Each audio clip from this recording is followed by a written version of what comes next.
Only 2 countries in the world charge insane taxes on Chinese-made cars, particularly Chinese-made electric cars. The United States and Canada, where tariffs are more than 100%. And a lot of people think that this is crazy. Interestingly, Canada may be about to change this. A lot of Canadians have emailed me and said, it's not fair. We can't get any of these Chinese electric cars that you talk about. All we can do is look and say, hey, those cars are half the price of what we're paying here. In many cases, they're better. This isn't fair. But it appears that that could change very soon. Hello, my friends. Welcome to the channel. I'm Sam Evans. You're watching the Electric Viking. Canada is considering scrapping the 100% tariff on Chinese EV imports. So this would mean they would probably piss off big old Donald Trump, right? That's most likely going to happen.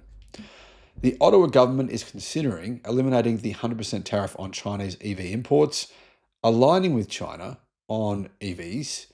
And this is according to a report by the Wire China on the 26th of October. Why is Canada doing this? Well, because rightly or fairly, I guess you could say, tit for tat, China has put tariffs on Canadian-made products because that's what you do. If your stuff's tariffed, if they're basically going to stop the entire Chinese automotive industry from selling anything in Canada, then China's going to do the same thing to Canada and stop Canada from selling stuff in China.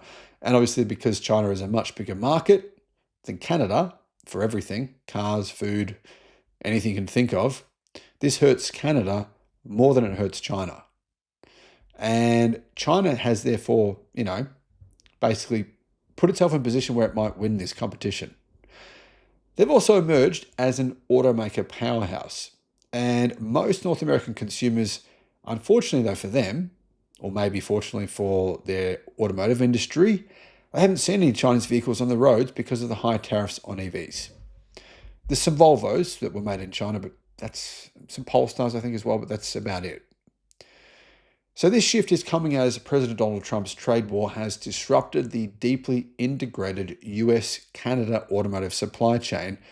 And Canada is saying, well, they might as well reduce trade barriers through negotiations with China because everything with Trump hasn't really gone that well. So why not just make an ally in China if the US doesn't want to be allies with them anymore and wants to charge them big tariffs? So it kind of makes sense. It's like, well, all right, my best friend is no longer my best friend. Well, I'll have to find another best friend. Seems to be what Canada is kind of doing, yeah?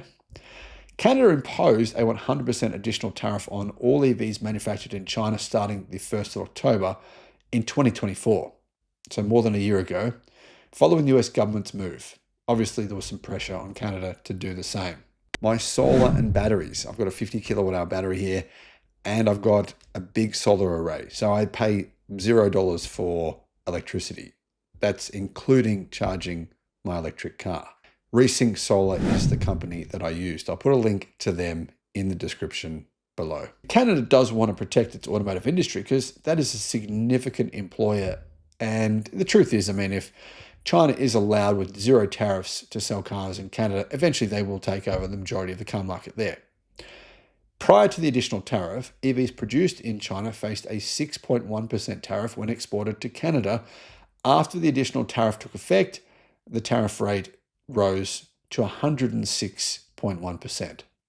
Pretty strange number, isn't it? 106.1. Anyway, that means that Canada is close to Chinese EV manufacturers, to Chinese EV brands. The CNET Post says that following the Canadian Treasurer's announcement of this decision late last August, Reuters reported Tesla had sought special treatment in Canada to sell its cars that were made in China, which it was doing at the time.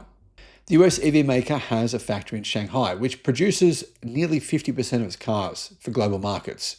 It makes the Model 3 and the Model Y and the Model Y L and the Model Y long range, super long range version. Both were being sold for the Chinese market and exported. Canada's reported plan comes as Prime Minister Mark Carney prepares for an Asian tour. He's expected to visit Malaysia, Singapore, and South Korea, attending the ASEAN Leaders Summit in Kuala Lumpur. So this could be an opportunity for China and Canada to get some sort of deal happening.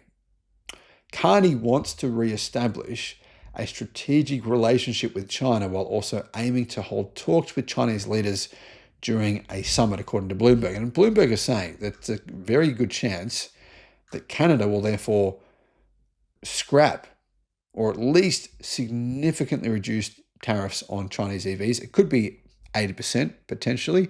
No, going down 80%, I mean. So going down to about 20%, which would be kind of a similar situation to Europe. And you can see what Chinese automakers have done in Europe. They're still selling cars. In fact, look at the sales numbers in the last few months. BYD sales have just grown 800%.